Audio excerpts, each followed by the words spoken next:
A game being an exclusive doesn't just help the console, it helps the game. This is not always true.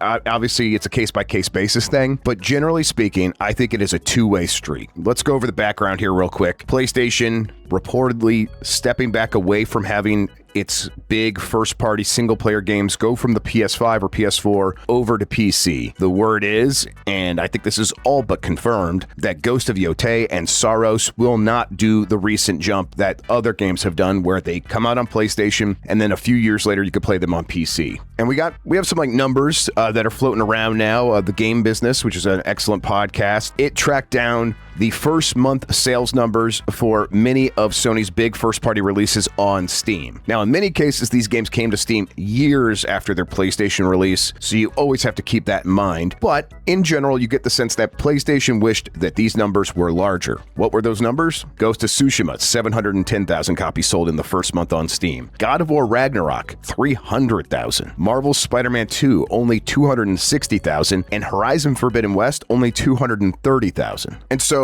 the argument becomes, why diminish the specialness, the FOMO aspect of the PlayStation console hardware brand for a paltry 230,000 extra copies sold? Now, of course, every copy you sell on PC, even if it's only 230,000 copies, that's still money in the bank. That is still extra money on top of what you made on sales for the PlayStation. But yeah, the argument becomes, hey, maybe it's more important to keep making the PlayStation feel like a special place where you can only get these games. But yeah, that two-way street I'm talking about, it's about making the games feel special as well. On PC, a lot of these games are just yet another game. They sort of fall into the crowd. They don't stand out. Now, if they released day and date with the PlayStation counterpart, maybe that changes things. I think it probably would, but it sounds like Sony doesn't feel that way right now, or at least doesn't feel that that is worth exploring at the risk of diminishing both how the PlayStation feels special because it has these exclusive games and how the games feel special because they are part of the PlayStation family. This is certainly not a